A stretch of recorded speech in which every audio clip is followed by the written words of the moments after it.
நீங்கள் பார்த்து கொண்டிருப்பது உங்கள் ஜாஷுவா டிவி. சகல ஜனங்களுக்கும் நற்செய்தி.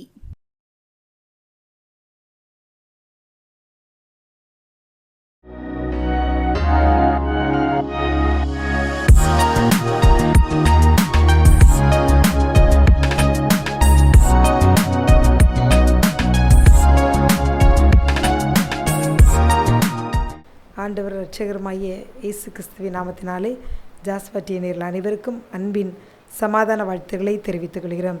இந்த நாளிலும் தேவன் நம்மோடு பேசும்படியாக கண்களை மூடி ஜெபிப்போமா. அன்பின் பரலோக பிதாவே, உம்மை துதிக்கிறோம் ஆண்டவரை, சோத்தரிக்கிறோம். கர்த்தர் நல்லவர். அப்பா தகப்பனே, எங்களை இம்மட்டுமாய் நடத்தி வந்தீரே, உமக்கு நன்றி செலுத்துகிறோம் ஆண்டவரே. இந்த நாளிலும் ஆண்டவரே, இந்த அர்ச்சதி நேர வழியாக உங்கள் பிள்ளைகளோடு நீங்கள் பேச விரும்புகிறதை கர்த்தர் பேசுவீராக வழி நடத்தும். இயேசுவின் மூலம் ஜெபிக்கிறோம் நல்ல பிதாவே, ஆமேன் ஆமேன். இந்த நாளிலும் தேவனோடு பேசும்படியாக கொடுத்த தலைப்பு சுமக்கும் கரங்கள். அதாவது ஆண்டவருடைய கரங்கள் நம்ம எப்படியெல்லாம் சுமக்கிறது என்று கூட எங்களோடு இன்று ஆண்டவர் பேச விரும்புகிறார். நம்ம எடுத்துக்கொள்வோம். உபாகமம் 1ஆம் அதிகாரம் 31வது வசனம். ஒரு மனிதன் தன் பிள்ளையை சுமந்து கொண்டு போவது போல நீங்கள் இவ்விடத்துக்கு வருகிற வரைக்கும் நடந்து வந்த வழிகள் எல்லாவற்றிலும் உங்கள் தேவனாகிய கர்த்தர் உங்களை சுமந்து கொண்டு வந்ததை கண்டீர்களே. அதாவது இங்கே வசனம் சொல்லுது, ஒரு தகப்பன் பிள்ளையை சுமந்து கொண்டு வருவது போல, தகப்பன் எப்படி பிள்ளையை சுமந்து கொண்டு வருவது போல உங்களை சுமந்து கொண்டு கர்த்தர் உங்களை சுமந்து கொண்டு வந்திருக்கிறார். அதற்கு நான் மையப்பகுதியை நான் பார்த்தோமானால், நீங்கள் இவ்விடத்துக்கு வருகிற வரைக்கும், இந்த இடத்துக்கு வருகிற வரைக்கும், அதாவது உங்கள் வாழ்க்கை பயணத்தில் நீங்கள் இதுக்கு முன்பதாக உள்ள பாதையெல்லாம் கடந்து அது இந்த இடத்துக்கு நீங்கள் வருகிற வரைக்கும், நீங்கள் இவ்விடத்துக்கு வருகிற வரைக்கும், அதாவது நடந்து வந்த வழிகள் எல்லாவற்றிலும், அதாவது நீங்கள் நடந்து வந்த வழி எப்படி என்று பார்த்தோமானால், கரடுமுரடான பாதைகள், இன்பமான பாதைகள், துன்பம் துக்கம் துயரமான பாதைகள், மாறுபாடான வழி, கோணலான வழி, இப்படி எந்த வழியில் நாம் நடந்து வந்தாலும் இப்பொழுது நாம் இருக்கிற இந்த இடத்துக்கு நம்மளை நடத்தி கொண்டு வந்தது நம் தேவனாகிய கர்த்தர் ஒருவரே. அவர் நடத்தி கொண்டு வந்தது மாத்திரமல்ல, அவர் அங்கே சொல்லப்பட்டிருக்கிறது, உங்களை சுமந்து கொண்டு வந்ததை நீங்கள் கண்டீர்களே அப்படின்னு சொல்லி, உங்களை இந்த நாள் வரைக்கும் தேவன் எப்படி சுமந்தாராம்? மனிதன் பிள்ளையை சுமப்பது போல சுமந்த கரங்கள். முதலாவது நாம் ஒரு கரங்களை பார்க்க போகிறோம். மனிதன் பிள்ளையை சுமப்பது போல சுமக்கும் கரங்கள். அந்த கரங்கள் தான் இந்நாள் வரைக்கும் நீங்கள் இந்த இவ்விடத்துக்கு நீங்கள் வருகிற வரைக்கும், இவ்விடத்துக்கு நீங்கள் வருகிற வரைக்கும், எல்லா பாதைகளையும் கடந்து இந்த இடத்துக்கு நீங்கள் வருகிற வரைக்கும் உங்களை அது என்ன செய்திருக்கிறது? சுமந்து கொண்டு வந்திருக்கிறது தேவனுடைய கரம். நீங்கள் நினைத்து பார்க்கும் பொழுதே உங்களுக்கு ஆச்சரியமாக இருக்கும். உங்கள் வாழ்க்கையை நீங்கள் பின்னாக திரும்பி பாருங்கள். எப்படி நான் இந்த பாதையை கடந்தேன், எப்படி நான் இந்த இடத்துக்கு வந்தேன் என்று சொல்லி நீங்கள் அதை எண்ணி ஆச்சரியப்படும் பொழுது, அதுதான் தேவன் சொல்லுகிறார், இந்த இடத்திற்கு நீ வருகிற வரைக்கும் உன்னை நான் சுமந்து கொண்டு வந்தேன் என்று. தேவனாகிய கர்த்தர் உங்களோடு வந்த தேவன், அவர் உங்களை என்ன செய்தாராம்? தகப்பன் பிள்ளையை சுமப்பது போல அவர் உங்களை என்ன செய்து வந்தாராம்? சுமந்து வந்தாராம். நீங்கள் நினைத்திருக்கலாம், இந்த கஷ்டமான பாதைகள், கண்ணீர் வடிக்கக்கூடிய சூழ்நிலைகள், துயரமான சம்பவங்கள் என் வாழ்க்கையில் இந்த இடத்துலலாம் தேவன் என்னை கைவிட்டார், அவர் என்னோடு இல்லை, நான் தனிமையில் கஷ்டப்படுகிறேன், நான் வேதனைப்படுகிறேன், ஒத்தரப்படுகிறேன் என்று சொல்லி கண்ணீரோடு புலம்பலோடு இருக்கிறீர்களா? இல்லை, ஆண்டவர் சொல்லுகிறார், ஒரு தகப்பன் பிள்ளையை சுமப்பது போல என் கரங்களில் நான் உன்னை சுமந்து கொண்டு வருகிறேன் என்று. உங்களை நேசிக்கிற ஒரு நல்ல தகப்பன் சொல்லுகிறார், தகப்பன் பிள்ளையை சுமப்பது போல உங்களை சுமக்கும் கரங்களில் சுமக்கும் தேவன் ஒருவர் இருக்கிறார். பிரியமானவர்களே, நீங்கள் எதற்கும் கவலைப்படாதீர்கள். இந்த உலகத்தில் ஒருவேளை உங்களை சுமப்பதற்கு நீங்கள் நினைக்கலாம், எனக்காக செயல்படுவதற்கு என் தகப்பன் இல்லை, என் படிக்க வைக்கிறதற்கு, என் திருமண காரியத்தை நடத்தி முடிப்பதற்கு, இல்லை என் திருமண வாழ்க்கையில் இருக்கிற இந்த குழப்பங்களை தீர்த்து வைப்பதற்கு ஒரு நல்ல தகப்பன் எனக்கு இல்லையே என்று சொல்லி நீங்கள் வேதனைப்பட்டு கொண்டிருக்கலாம். என் தகப்பன் மாத்திரம் இருந்தாரானால் என் குடும்பங்கள் நடக்கிற இந்த பிரச்சனைகளில் என் தகப்பன் உடனே தலையிட்டு அவருடைய செல்வாக்கு, அவருடைய இதை வசதியெல்லாம் பயன்படுத்தி, அந்தஸ்தை பயன்படுத்தி இந்த இக்கட்டிலிருந்து எனக்கு உதவி செய்வார். ஒரு தகப்பன் எனக்கு இல்லையே என்று சொல்லி நீங்கள் வேதனைப்பட்டு கொண்டு இருக்கலாம். ஆனாலும் அந்த தகப்பன் இல்லாவிட்டாலும் உங்களுக்கு ஒரு பரம தகப்பன் இயேசு இருக்கிறார். அவர் சொல்லுகிறார், ஒரு மனிதன் பிள்ளையை சுமப்பது போல இந்த கடினமான பாதையில் நிலைமையில் கூட உங்களை தகப்பன் இயேசு அவர் என்ன செய்கிறார்? தன்னுடைய கரங்களில் வைத்து சுமந்து கொண்டு வருகிறார். அதை நீங்கள் இனிமேல் இப்பொழுது ஒருவேளை உணராவிட்டாலும் இனி வருகிற நாட்களில் தகப்பன் உங்களை சுமந்து வருகிறதை நீங்கள் என்ன செய்வீர்கள்? காண்பீர்கள் என்று கர்த்தர் இன்று உங்களோடு பேசுகிறார். பிரியமானவர்களே, இப்படித்தான் வேதத்தில் கூட யாக்கோபு என்ற நம்முடைய முற்பிதா கூட அவருடைய ஏசாவினால் கொலை செய்யப்படுவான் என்று சொல்லி அஞ்சி அதை அவன் கடந்து வரும்பொழுது கூட ஆதியாகமம் 28ஆம் அதிகாரத்தில் இருந்து 33ஆம் அதிகாரம் வரைக்கும் நாம் பார்த்தோமானால் அங்கு ஏசாவுக்கு பயந்து, ஆதியாகமம் 28 நாம் பார்த்தோமானால் ஏசாவுக்கு பயந்தது நிமித்தமாக அங்கு யாக்கோபு வருகிறார், கடந்து வருகிறார், தனிமையிலே கடந்து வருகிறார்.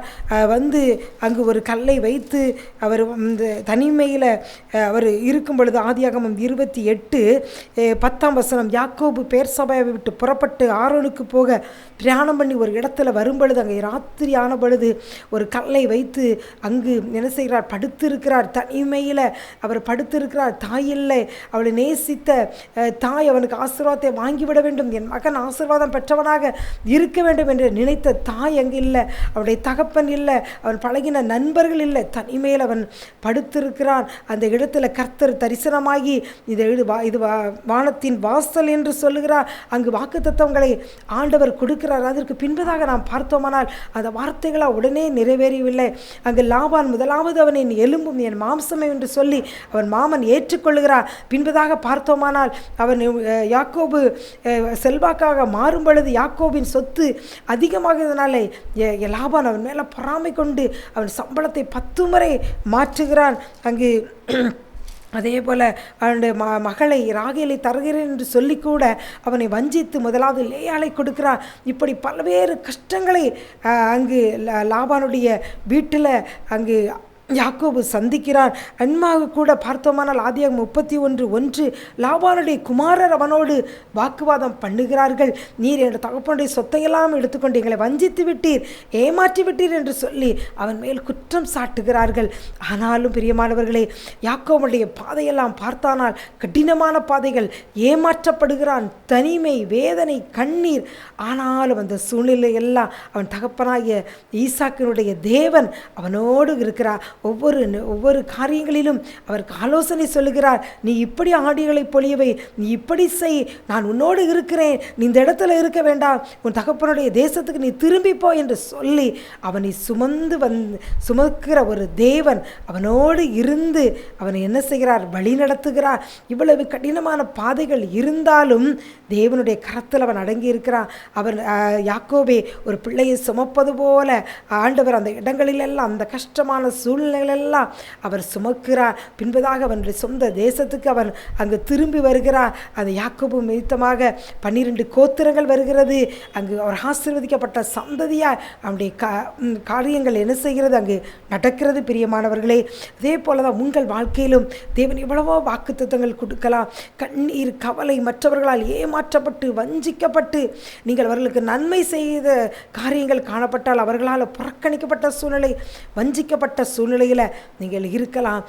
இன்னைக்கு யார் இருக்கிறார் என்ற கவலையோடு இருக்கலாம். ஆனால் பிரியமானவர்களை, ஆண்டவர் சொல்லுகிறார், ஒரு தகப்பன் பிள்ளையை சுமப்பது போல் அன்று யாக்கோபை சுமந்தார். அவ்வளவு கஷ்டங்கள், பாடுகளிலும் சுமந்தார். அவர் பேசினார், ஆலோசனை சொன்னார், வழி நடத்தினார். அதே போல உன்னையும் நான் சுமக்கிறேன் என்று சொல்லுகிறார். கவலைப்படாதீர்கள் பிரியமானவர்களே. முதலாவது ஒரு கரம், தகப்பன் தன் பிள்ளையை சுமப்பது போல சுமக்கும் கரம் என்று நான் பார்த்தோம்.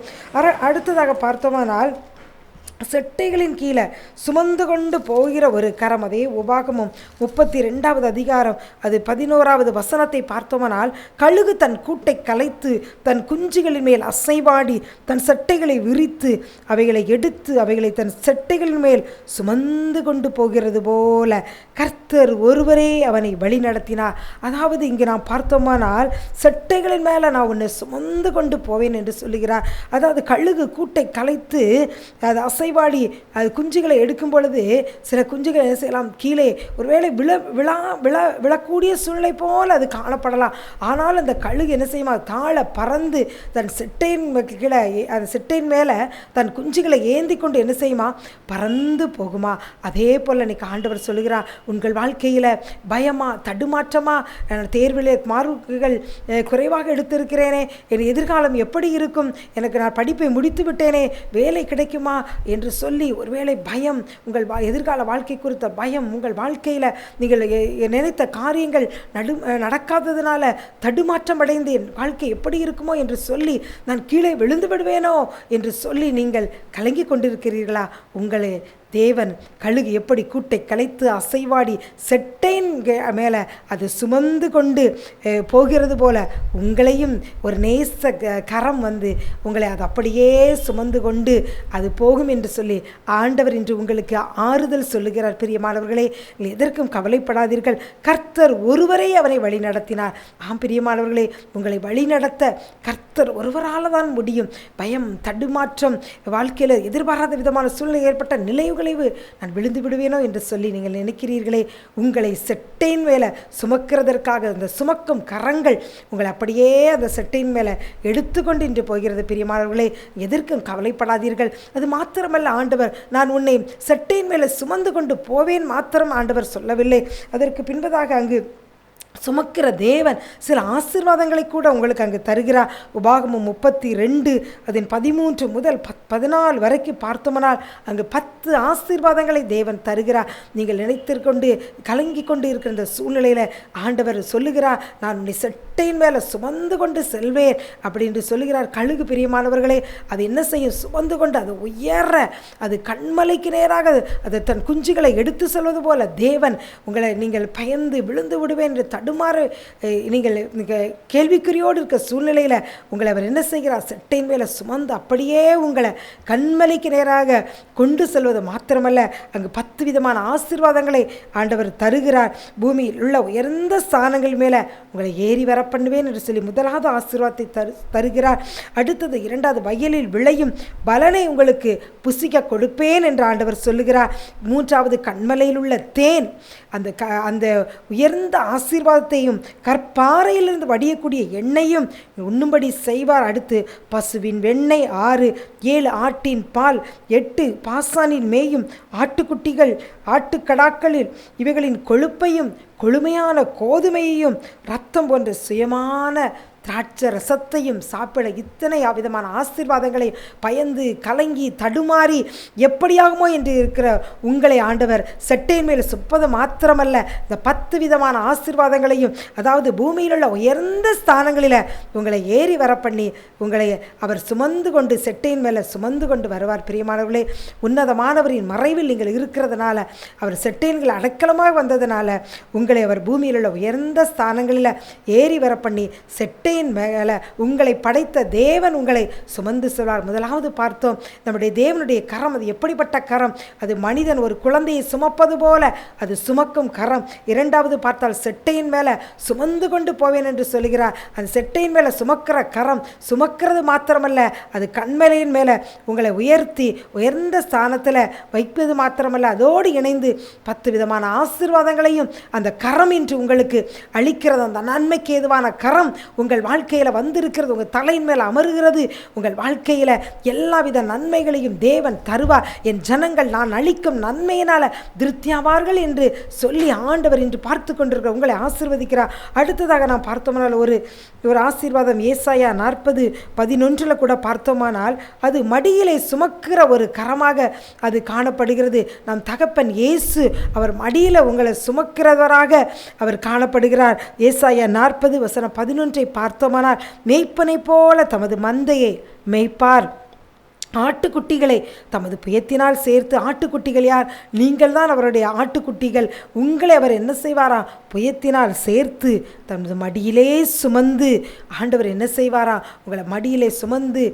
நீங்கள் ஒருவேளை நினைக்கலாம், என் தாய் இல்லையே, எனக்கு ஆதரவு சொல்ல தேற்றுகிறதற்கு யாரும் இல்லையே, என் தாய் இருந்தால் நலமாக இருக்குமே, தாயை போல அன்பு காட்டுறதுக்கு யாரும் இல்லையே என்று சொல்லி வேதனையோடு கலக்கத்தோடு இருக்கலாம். இன்றைக்கு தாயை போல உங்களை மடியில் மடியில் சுமந்து காக்கிற ஒரு கரம் அது உங்களை அணைக்கிறது. பிரியமானவர்களே, நீங்கள் எதற்கும் கவலைப்படாதீர்கள். ஆண்டவர் உங்களை பார்த்து சொல்லுகிறார், நான் உன்னை மடியிலே சுமந்து உன் ஆட்டுக்குட்டியை போல உன்னை மேய்த்து கரவலாடு இருக்கிற உன்னை மெதுவாய் நடத்துவேன் என்று சொல்லுகிறார். உன் வாழ்க்கையில் ஆசீர்வாதங்களை காணும்படியாக ஆண்டவர் சொல்லுகிறார். உன்னை நான் மடியில் சுமந்து நான் என்ன செய்வேன் சொல்லுகிறார் ஆண்டவர், உன்னை நான் மெதுவாய் நடத்துவேன் என்று சொல்லுகிறார். உங்களையும் என்னையும் படைத்த ஒரு ஜீவனுள்ள தேவன், வாக்கு மாறாத தேவன், ஆசீர்வாதங்களை தரும் தேவன், இயேசுவே என்று சொல்லி கூப்பிட்டால் உங்களுக்கு அவர் பதில் தருகிற ஒரு தெய்வம்.